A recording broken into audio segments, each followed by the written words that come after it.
that my wife and I were celebrating our 25th anniversary, and we were enjoying a trip with Terry Edwards, who is a professor at Freed-Hardeman University and used to be at Faulkner University and head of the Study Abroad program. We've known he and his wife Kim for many years and loved them dearly, and they were leading a group, and they were working with the school in outside of Florence, Italy, Montecatini Alto or Montecatini, Italy.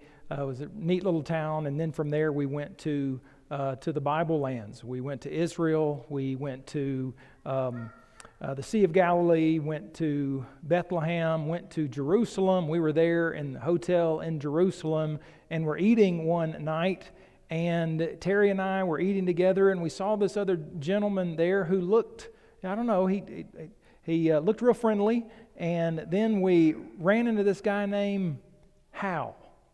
Y'all know Hal over here? Hal was in Jerusalem. You know, like someone from Albuquerque, New Mexico, and Wetumpka, Alabama, just happened to hang out together in Jerusalem about a year and a half ago. If you heard, you know, he tested positive for COVID, so he was told to remain in the hotel. And I can tell you that was quite unfortunate for him, but I do think they fed him pretty well. At least the food that we had there was really, really great. It's a pleasure to be with you all. It's a pleasure to see Hal and his lovely wife, and to see Hal again after meeting him about a year and a half ago. And it's a pleasure to be with you all tonight, to look at some things that we don't normally talk about in a church building. We don't normally talk about just among Christians, other than to maybe out of concern say, well, you know, that doesn't sound like what I read in Genesis. That doesn't sound like what the Bible says. And so how can we look at, how do we deal with the general theory of evolution? And as we think about the general theory of evolution, we'll use George A. Kirkut's definition from a few decades ago that's still, just pretty standard.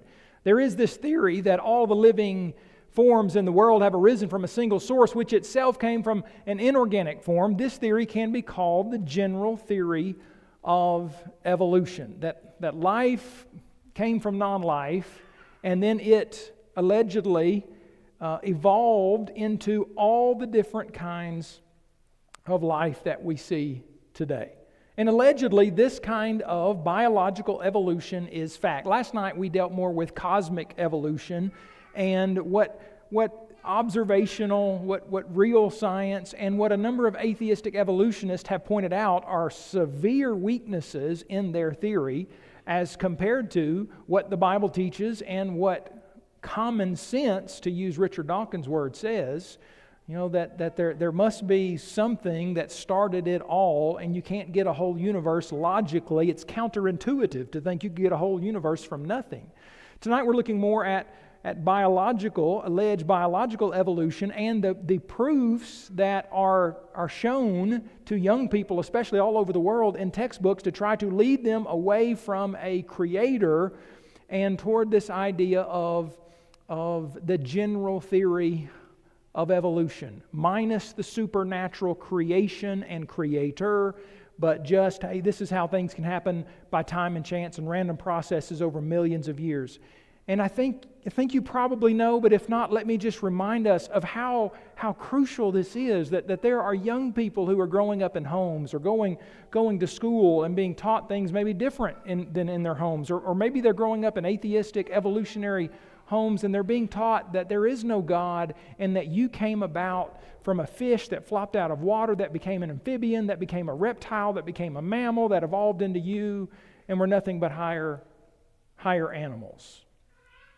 And allegedly this is fact. I mean, Stephen Jay Gould would say years ago, evolution is a fact like apples falling out of trees. He said evolution is as well documented as any phenomenon in science. As strongly as the Earth's revolution around the sun, in this sense, we can, rather than vice versa, in this sense, we can call evolution a fact. I could stand up here for several minutes, maybe 10 or 20 minutes, and just share with you quotation after quotation from scientists. I have a couple others, but just of evolutionists who say, no, this is fact. I was teaching a class. I was asked by my former biology teacher. I was blessed to have a biology teacher in a public school of about 2,000 students, my 10th grade year, who was a strong creationist. And when he became he wasn't the president of the school or he was one of the vice principals of this large high school. And years later, he invited me back to the school, this public school in Oklahoma, to get to teach about some of the problems with evolution. And I'll never forget, I don't think I will, there was a young lady there who seemed a little resistant to some of the things that I was saying. And she said, well, no evolutionist calls evolution a fact. It's just a theory. The fact is, many leading evolutionists, and what young people hear in a lot of schools and in a lot of universities all over the world is, no, you're silly, or you're just outright dumb and stupid if you don't believe in evolution, because evolution is supposedly just a fact. On the cover of U.S. News and World Report a few years ago, it said the new reality of evolution, where we came from, where are we going? And the author of the cover story said, by now scientists say evolution is no longer just a theory, it's an everyday phenomenon, a fundamental fact of biology, as real as hunger and as unavoidable as death. This is how allegedly true that the general theory of evolution is. Michael LePage wrote a few years ago in New Scientist, evolution is as firmly established a scientific fact as the roundness of the earth. Who are we to challenge evolution? When a local school board in Georgia a few years ago, when they decided they were going to put a sticker in the front of textbooks, maybe textbooks similar to this one, which came from Graves County, Kentucky, but they put a sticker in the front of textbooks that says what you read on the screen behind me, that this textbook contains material on evolution, okay? This is what the school board is telling the students who might show their parents.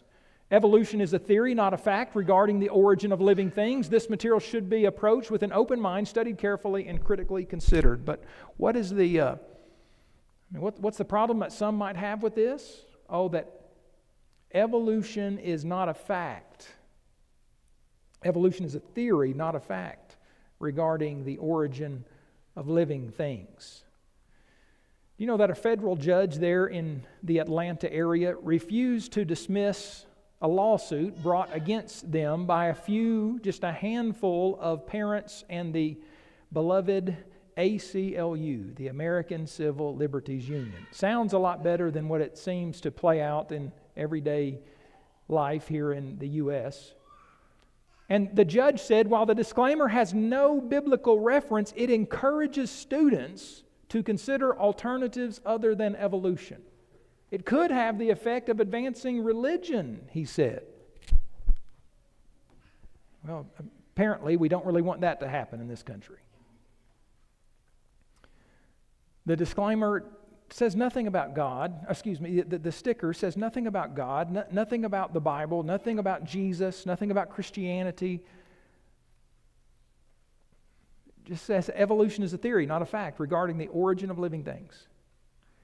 And the federal judge says, no, we're not going to dismiss this. In fact, U.S. District Judge Clarence Cooper said the sticker also has the effect of implicitly bolstering alternative religious theories of origin. Really? People can make up their minds. Shouldn't people be able to do that?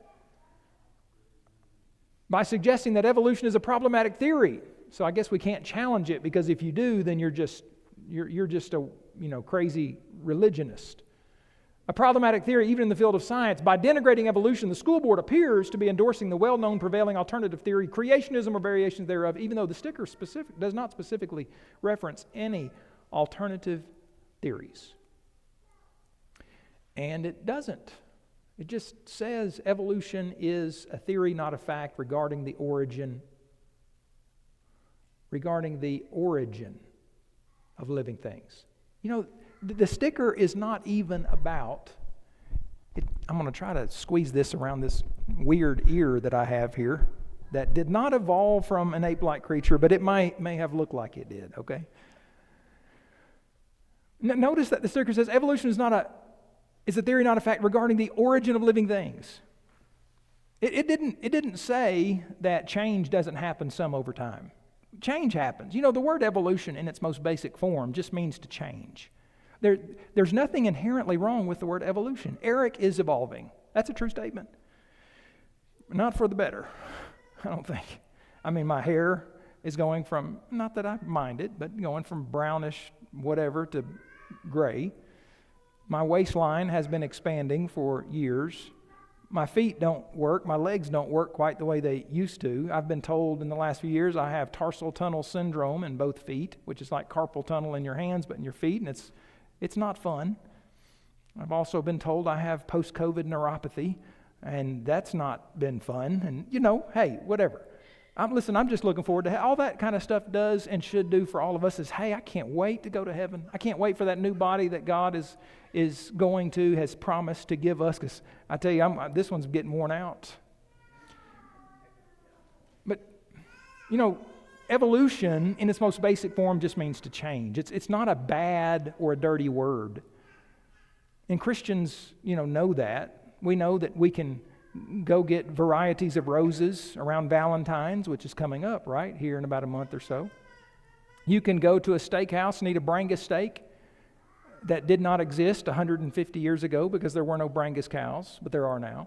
I've got a dog that's a half weenie dog, half Springer Spaniel. It's a mistake. It was an accident.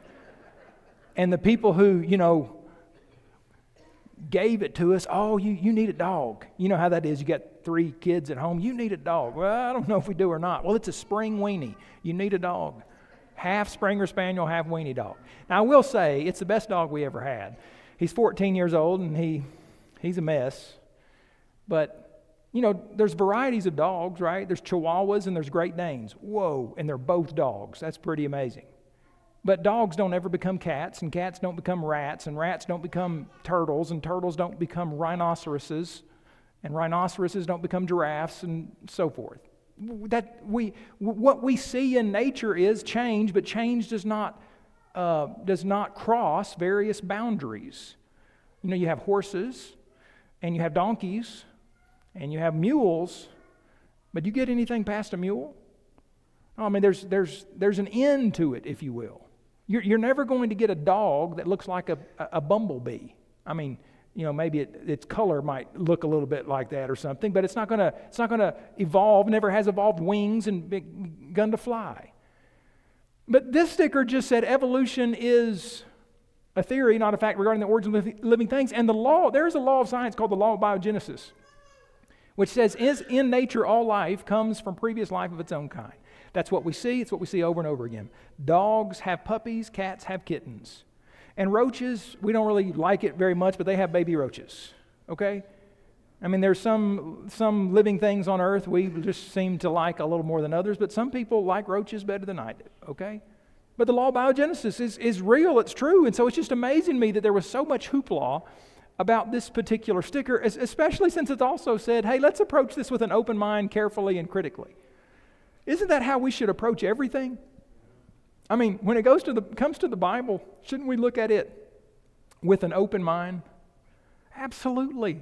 I don't need to go sit at my desk or sit in my chair at home and open up God's Word and say, well, I know everything this already says. And no, I need to say, God, speak to me through your Word. Let me understand how you want me to understand this. And the best way to do that, don't you, is to allow God to explain God. If you're having a conversation with me and you say something and I don't understand what you're saying, is it best for me to go ask this person over here, what in the world does he mean? Or is it best for me to say, would you explain yourself? We can understand God the best when we allow God to explain himself in the immediate context, in remote context, in other passages that relate to the same thing, where we allow God to speak to us. We need to study God's Word with an open mind, study it carefully, and study it critically. And that's how we want to study, it should be, everything. So what does a book like this have to say about evolution? In the next few minutes that we have here together, just go over a few proofs that they give, all right? This book is probably was a 9-week study of some kind for middle schoolers. So you might say, well, Eric, that's middle schoolers. I'm past middle school. I'm well out of school.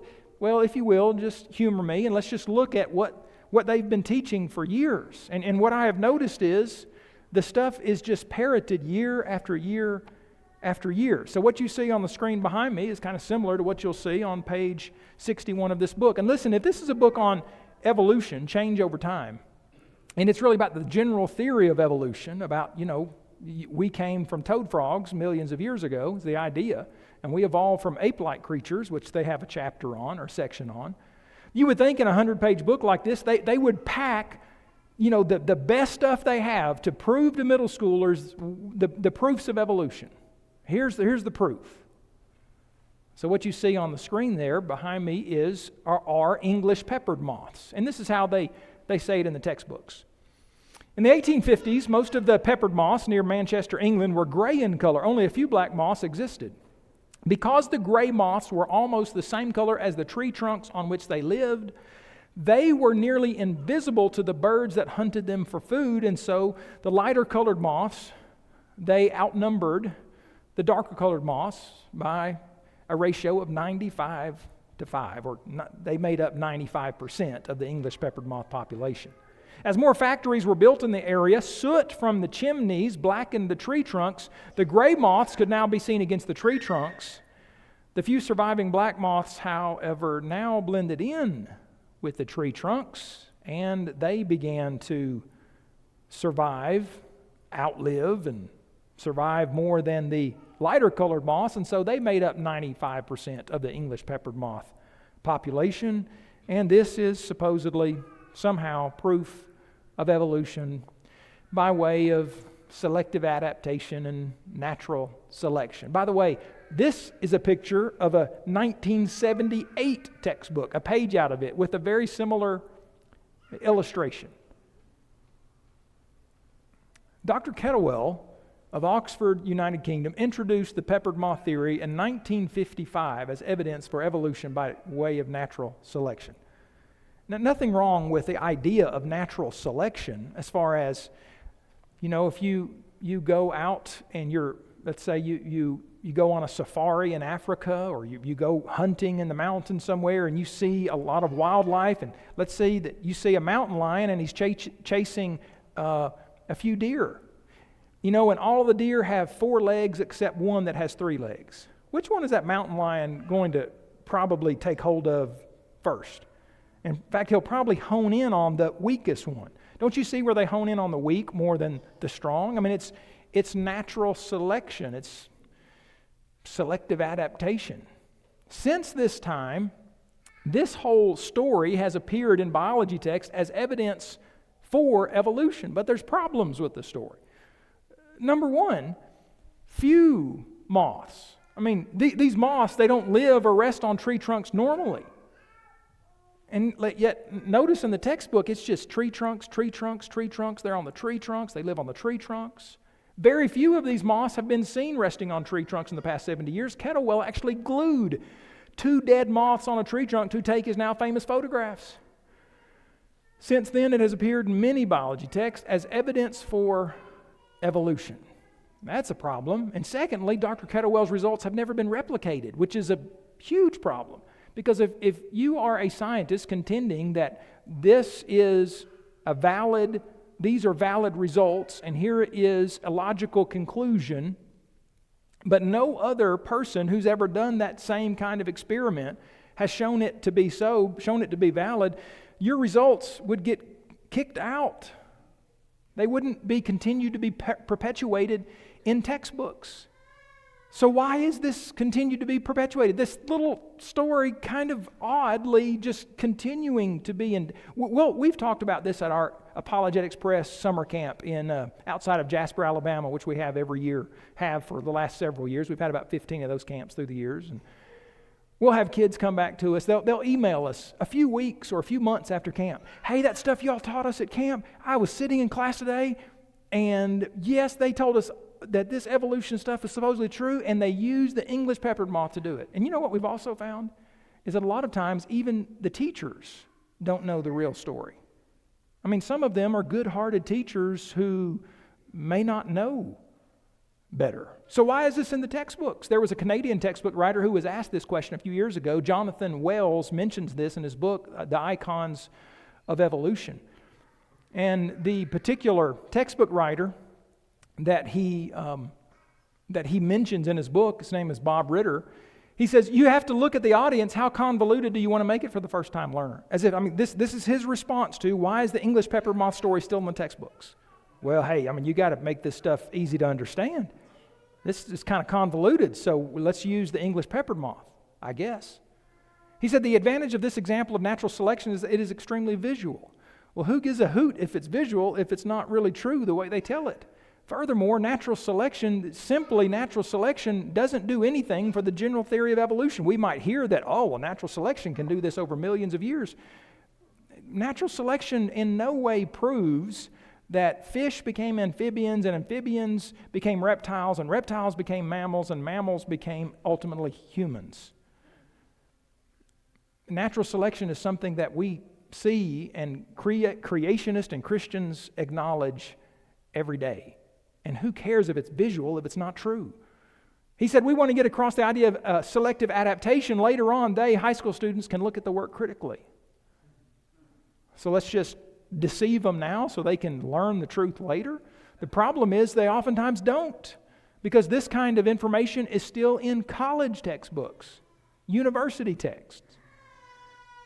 It's unfortunate that this kind of thing is perpetuated in textbooks. But here's the thing. Even if this whole story was pretty much true, it's still, how is it proof that we came from baboon, ape-like creatures millions of years ago? It doesn't.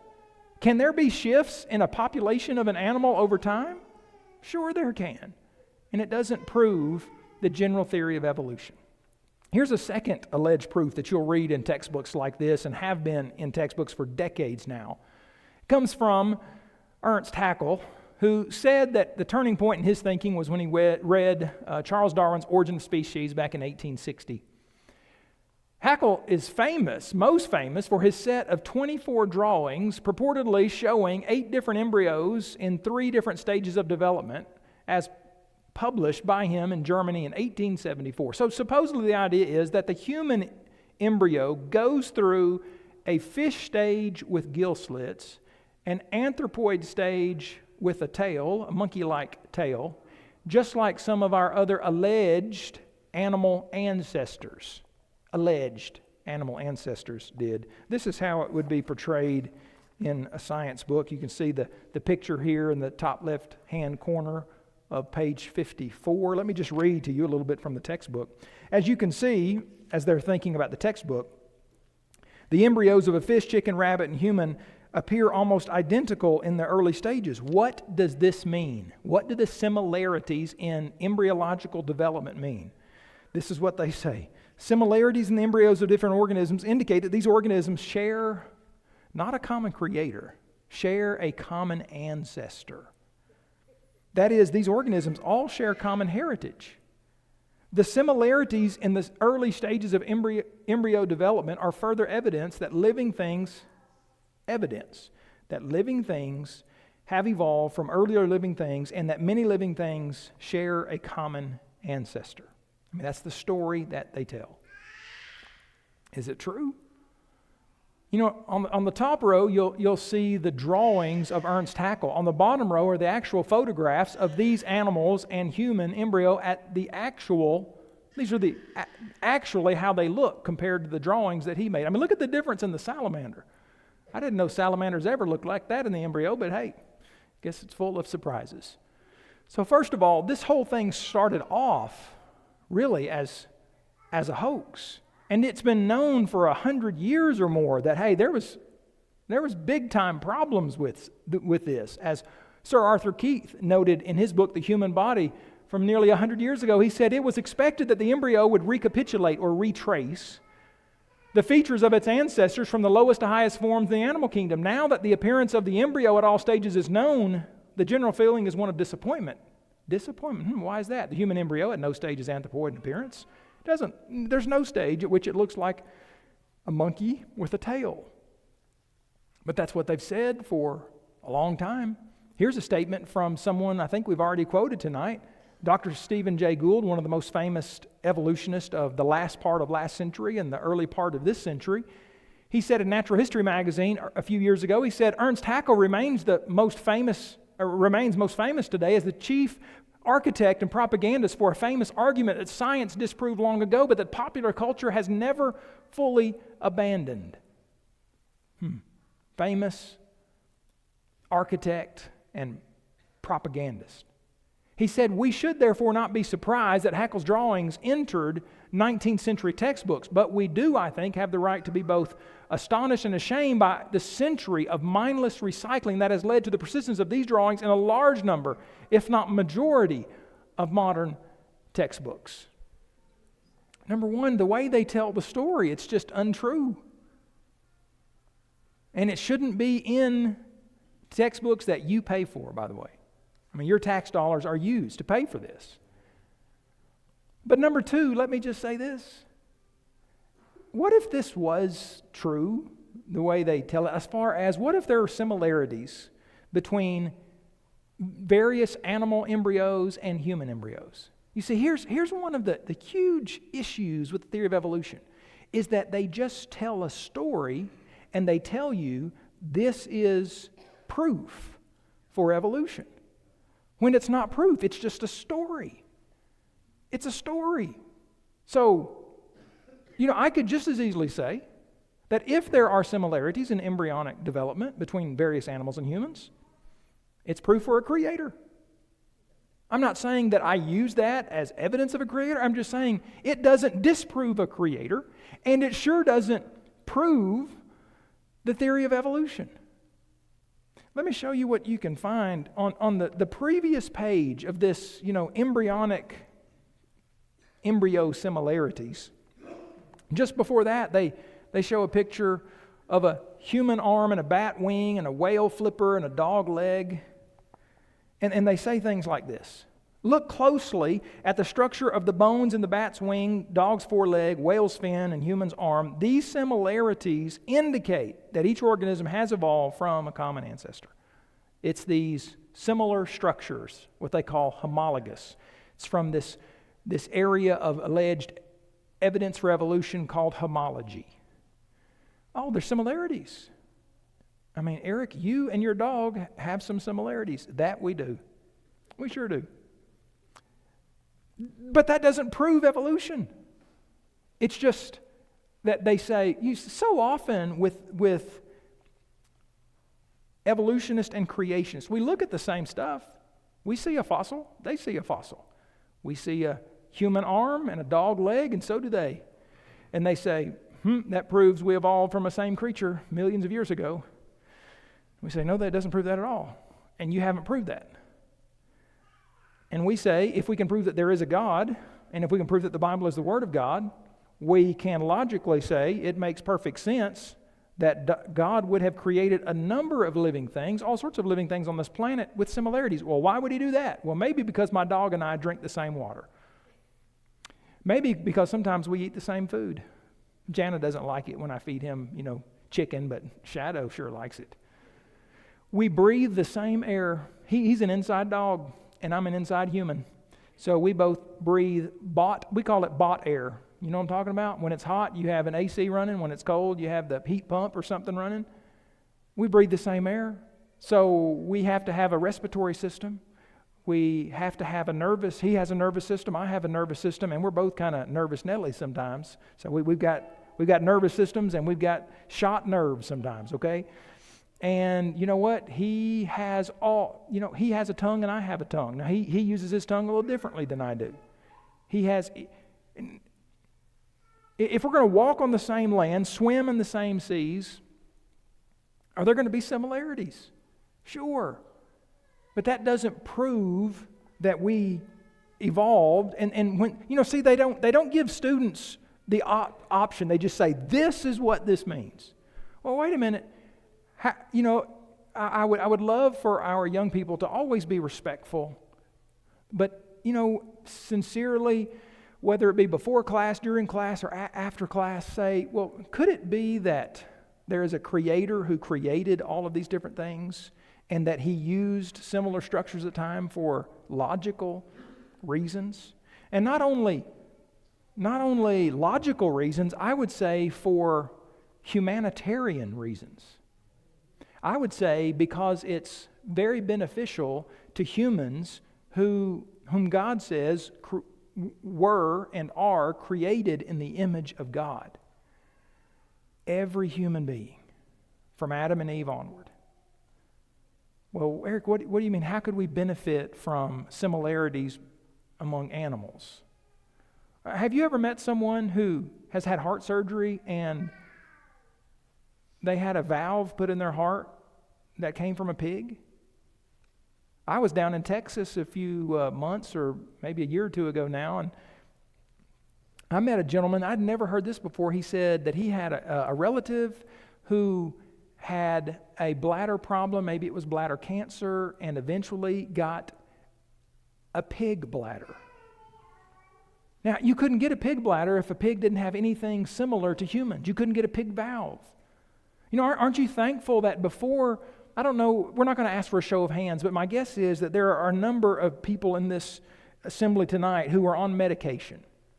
Are you glad that you weren't the test the first time, that medicine was, like, hey, Eric, we don't know for sure if this medicine works or not. We don't know what the effects will be. Would you try it? That would not be good. Yeah, right. So what is that medicine or potential medicine? Who is it oftentimes tested on? Well, I'm thankful that there are enough similarities between us and rats that they could test these things first on rats and see if that, and maybe certain other animals. I think that it's great for human beings to be good stewards of the planet that God has given us. Genesis chapter 1 tells us, in the same passage he says that God made man in his image. He says that we are to have dominion and rule over the earth. That doesn't mean we're uncaring toward them, but God when God put on flesh and came to earth, do you know that he ate the Passover lamb? Do you know that he ate fish? He wasn't a vegetarian. Not that there's anything wrong with being a vegetarian. Sometimes I wish I could be a vegetarian longer than a couple of meals when I have salad. Probably would be good for me. But there are similarities enough between us and various animals that it's for man's benefit. When I tore my anterior cruciate ligament in my left and right knee in 1993, I tore my left one up in January of 93 and my right one in October of 93, and had 2 surgeries. I've got 2 screws in each of my knees. I don't think I knew what an anterior cruciate ligament was until then. But I remember when we went to Dr. Merriman's office and he gave me the news, my dad was with me and he was, he felt sorry for me. And his heart went out because he knew that I really enjoyed playing high school sports. And, this was like 7 games into the basketball season of my junior year. And he told Dr. Merriman, as he was hearing Dr. Merriman give the various possible, hey, this is what we can do, or, we could take part of his patella tendon and cut it out and make it the ACL, the anterior cruciate ligament, or we could take a part of the muscle or ligament back here, or we could maybe try one from a cadaver. And my dad was like, how about, can you just take mine? Well, my dad's 89 years old now. Back then, I guess he seemed like an old man to me back then. And I was like, Dad, no, thank you, but I probably shouldn't go for yours. And if I remember correctly, Dr. Merriman then said something like this. He said, well, you could also get a tendon from a goat. And I said, nah, I'm not into that. But why would that even be a possibility if we didn't have these similarities? You see, books like this, they're so full of all sorts of stuff that just is unproven and unprovable, just comments that they make. And I'm going to fast forward through this one. Used to in textbooks, they had a lot of stuff about, horse evolution, here's the proof of it. They don't even put that a lot of times in textbooks these days because it's been shown that such has not been proven. In fact, Dr. Stephen Jay Gould would say that this has just been in textbooks for years, and as this gentleman has noted many years ago, he says, the last of these things that supposedly are the granddaddies of the horse, well, they're really, more like little dogs than anything else. The family tree of the horse is beautiful and continuous only in the textbooks. In reality, provided by the results of research, it is put together from 3 parts, of which only the last can be described as including horses. He says the construction of the horses is therefore a very artificial one. It's put together from all sorts of different kinds of animals. And he says that the forms of the first part are just as much little horses as present-day daemons are horses. Now, a lot of textbooks, they've replaced the horse evolution idea with camel evolution. I'm not going to say that they've given up on the idea of horse evolution, but a lot of times you'll see pictures like this. I mean, they're not pictures, it's just illustrations.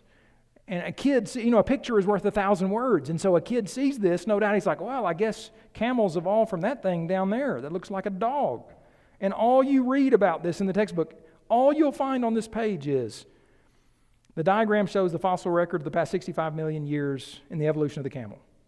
How are modern camels similar to their ancestors? How are they different? That's it. That's all it says. So did camels evolve from dog-like creatures millions of years ago? That's what they say. But again, there's no proof. It's not like there's anything in the fossil record that has an arrow pointing from this fossil to that fossil to another fossil that says this is where it came from. No, they find fossils and then they tell a story, and the story is just inaccurate. And as we close this session, before we have some goodies somewhere around here, I think at our break time, let me just deal with this and then we'll pause for a break. What you can read on page, see if I can turn to it real quickly, page 78, is there's no doubt among scientists that humans evolved from common ancestors they share with other living primates. Scientists also know that the human species evolved in Africa and then spread around the earth. This is what they supposedly know.